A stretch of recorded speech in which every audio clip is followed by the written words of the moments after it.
Vadodara gas લિમિટેડની મુખ્ય gas લાઇનમાં ભંગાણ પડ્યું હતું, તેને ધ્યાને લેતા આજરોજ વડોદરા શહેર કોંગ્રેસ પહોંચ્યું વીએમસી કચેરી ખાતે.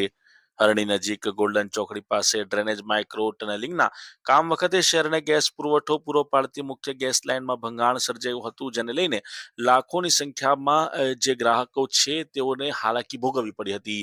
ત્યારે આજરોજ વડોદરા શહેર કોંગ્રેસ સમિતિના પ્રમુખ ઋત્વિજ જોશી તથા વડોદરા મહાનગરપાલિકાના વિરોધ પક્ષના નેતા ચંદ્રકાંત શ્રીવાસ્તવ તથા વિવિધ વોર્ડના નગરસેવકો અને કોંગ્રેસના કાર્યકરો વીએમસી કચેરી ખાતે મ્યુનિસિપલ કમિશનરને રજૂઆત કરવા માટે પહોંચ્યા હતા. મ્યુનિસિપલ કમિશનર ની જે ઓફિસ છે તેની બહાર તેઓ દ્વારા હાય રે ભાજપ હાય હાયના સૂત્રોચ્ચાર કરી ઉગ્ર રોષ વ્યક્ત કરવામાં આવ્યો હતો.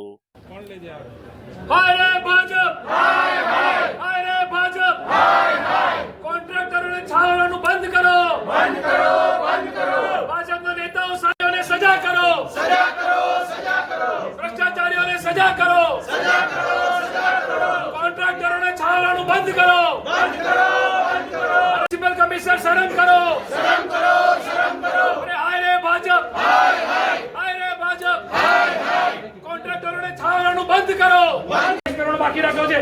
એમને ચૂંટણી લડવાની છે કે વડોદરાનું પ્રજાનું કામ કરવા આવ્યા છે? અમારી રજૂઆતને કહીને કહી દેજો, અમે વધુ છોડીને પછી કમિશનરની સામે આંદોલન કરીશું. કોઈ જગ્યા નહીં જઈએ, રોજે કમિશનર અમે આંદોલન કરવાઈશું જો આ પ્રજાનું કામ નહીં કરે તો.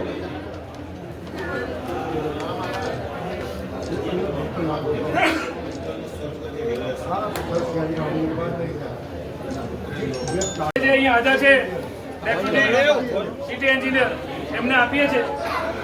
અમારી રજૂઆત એવી છે કે ગઈકાલે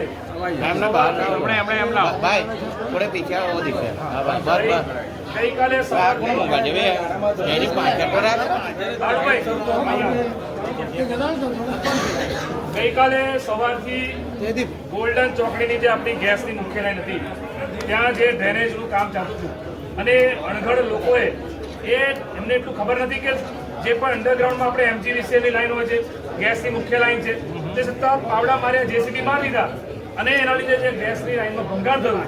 15 લાખ લોકો વડોદરા શહેરના ગેસ વગર રહ્યા છે. રાંધણ ગેસ, ચલો જે પૈસા એ જે પણ ડ્રેનેજનો કોન્ટ્રાક્ટર હતો એ ગમે તેની મોટી ચમરબંધીને ઓળખીતો કેમ ના હોય, એને તમે ઘર ભેગો કરો, બ્લેક લિસ્ટેડ કરો અને જે અધિકારી તે હાજર રહેવાનું હતું. આ મ્યુનિસિપલ કમિશનર કહેવાથી પેલા મંત્રી સંત્રી ભાજપના આવ્યા હતા, એમની સેવામાં જતા રહ્યા. એ કયા અધિકારી હતા જે તે એમની સેવામાં ગયા ભાજપના નેતાઓની? એમને અહીંયા હાજર રહેવાનું હતું. એ અધિકારી કોણ છે અને એ જે વિચારધાર છે એને બ્લેક લિસ્ટેડ કરો અને અધિકારીને સસ્પેન્ડ કરો. આમાં કારણ કે વડોદરાની 15 લાખ પ્રજા હેરાન થઈ છે. સાહેબ, વડોદરાના નગરજનો છે ને ગેસનું બિલ ભરવામાં એક દિવસ મોડું થાય ને તો આપણે કોર્પોરેશન કલેક્શન કાપી કરીએ, પેનલ્ટી કરીએ. તો 24 કલાક વડોદરાના નગરજનો ગેસ વગર રહ્યા. એના માટે આ કોન્ટ્રાક્ટર અધિકારી જવાબદાર છે. આની અમે એક્શન લેવા જોઈએ એવી કોંગ્રેસ પાર્ટીની માંગણી છે. અને વડોદરા શહેરના મ્યુનિસિપલ કમિશનરને કહેજો, આ મીડિયાના માધ્યમથી કહું છું, અમારા વિરોધ પક્ષના નેતાએ સમય લીધો હતો કોઈ હાજર નથી. કોંગ્રેસ પાર્ટી રજૂઆત કરવા છે પ્રજાના પ્રશ્નો માટે. અમે ભાજપની જેમ બધા સેટિંગ કરવા નથી આવતા. બીજેપીના નેતાઓ તો પોતાના મળે તેઓના કામ માટે આવે છે. અમે પ્રજા માટે આવીએ છીએ. વડોદરામાં 2 ટાઈમ પીવાનું પાણી નથી મળી રહ્યું. પૂર્વ વિસ્તારમાં લોકો બૂમો પાડે છે, પ્રજા વેરો પાડે છે. સામે સુવિધા શું માંગે છે? રોડ, રસ્તા, ગટર, પાણી, પાણીની સુવિધા. અને જ્યારે પ્રજા વેરો ભરે છે ને એના પૈસાથી આ મ્યુનિસિપલ કમિશનરને પગાર મળે છે, અમને પગાર મળે છે, આ અધિકારીઓને પગાર મળે છે. ગઈકાલે અડધું વડોદરા શહેર લગભગ 15 લાખ લોકો રાંધણ ગેસ વગર રહ્યા. આ ભ્રષ્ટાચારી શાસકો જે સત્તામાં બેઠા છે કે જે ભ્રષ્ટ અધિકારીઓ અને ભ્રષ્ટ કોન્ટ્રાક્ટરો જે સબ કોન્ટ્રાક્ટ આપીને નીકળી જાય છે, સ્થળ પર હાજર રહેતા નથી, એના લીધે ગોલ્ડન ચોકડીની મુખ્ય લાઇનમાં ગઈકાલે ભંગાણ થયું. ડ્રેનેજ લાઇનનું કામ ચાલતું હતું અને એ લોકોને ખબર ના પડી કે જમીનની અંદર મુખ્ય લાઇન છે ગેસ લાઇન, અને એ ગેસ લાઇન તોડી કાઢી. અડધું વડોદરા શહેર જમવાનું બનાવી ના શકે એમના ઘરે, કારણ કે રાંધણ ગેસ નહોતો. જો પૈસાવાળા હતા તો હોટલો રેસ્ટોરન્ટમાં ગયા, પછી ગરીબ હતા એ ભૂખ્યા રહ્યા. એના માટે જવાબદાર જે અધિકારી છે, કારણ કે અધિકારી સ્થળ પર હાજર નહોતા. અધિકારીઓ કંઈ હતા? તો અધિકારીઓ તો મ્યુનિસિપલ કમિશનરના કહેવાથી જે નેતાઓ દિલ્હીથી આવેલા ભાજપના જે મંત્રી સંત્રી આવ્યા હતા એમની સેવામાં આગળ પાછળ ફરતા ચાપલુસી કરતા હતા. અધિકારીઓ અમે જોયા છે. પબ્લિકની સેવા છોડીને નેતાઓની સેવામાં લાગ્યા છે આ મ્યુનિસિપલ કમિશનરના ઇશારે. અને વડોદરાના મ્યુનિસિપલ કમિશનરને કહેવા માંગુ છું કે તમે પ્રજા માટે બેઠા છો કે ભાજપ માટે બેઠા છો? ખાલી ભાજપનો ખેસ પહેરવાનો બાકી રાખ્યો છે આ મ્યુનિસિપલ કમિશનરે, એવું મને લાગે છે. પ્રજા બિચારી વેરો ભરીને મરી જાય પીવાનું પાણી નથી મળતું વડોદરામાં, પાણી માટે લોકો વલખા મારી રહ્યા છે, ગેસ માટે વલખા મારી રહ્યા છે, તો પાયાની સુવિધા તો આપતા નથી. તો પ્રજા માટે બેઠા છો કે ભાજપના નેતા માટે બેઠા છો, એ અમારો પ્રશ્ન છે. કોંગ્રેસ પાર્ટીની માંગણી છે કે આ ગેસ લાઇનના કારણે જે ગેસ લાઇન બંધ રહી એમાં જે અધિકારી જે કોન્ટ્રાક્ટરો જવાબદાર હોય એને પગલાં લો, બ્લેક લિસ્ટેડ કરો, એમની પાસેથી રૂપિયા વસૂલ કરો. આડેધડ જેસીબી મશીન લઈને નીકળી જાય પણ નોલેજ તો છે નહીં કે ક્યાં ખાડા કરવાના. અડધું વડોદરા ખાડામાં છે, મોટા મોટા ભૂવા, મોટા મોટા ખાડા, આ જ કામ કર્યું છે આ ભાજપના નેતાઓ અને આ ભ્રષ્ટ અધિકારીઓએ. ત્યારે વડોદરાની પ્રજા કંટાળી ગઈ છે, થાકી ગઈ છે આ લોકોથી, અને કોંગ્રેસ પાર્ટી ડિમાન્ડ કરે છે કે ભાઈ આમાં આની સામે એક્શન લો. બાકી અમને એવું સાબિત થઈ જશે કે આ મ્યુનિસિપલ કમિશનર ભાજપના છે. બધું છોડીને રોજે કમિશનરની અમે આંદોલન કરીશું, રોજે જ, કારણ કે ભાજપને બચાવે છે અહીંયા આ મ્યુનિસિપલ કમિશનર. અરે શરમ આવી જોઈએ, ઢાંકણીમાં પાણીને ડૂબી મરો.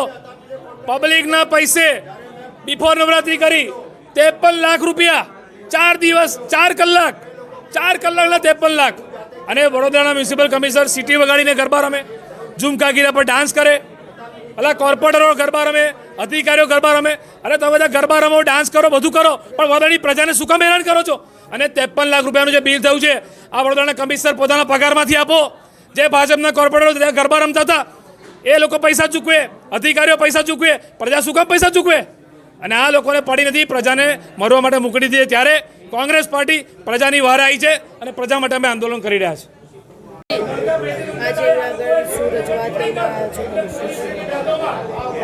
વડોદરા શહેરમાં ગઈકાલે 10:30 વાગે ગોલ્ડન ચોકડી પાસે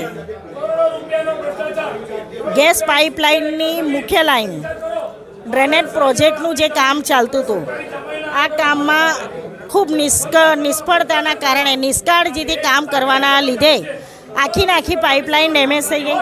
આ પાઇપલાઇન ડેમેજ થઈ 10:30 વાગે 11:30થી ગઈકાલે 11:30થી આખા વડોદરા શહેરના પોણા ભાગ વિસ્તારમાં ગેસ પાઇપલાઇનથી જે પુરવઠો મેળવે છે એ બંધ થઈ ગયો.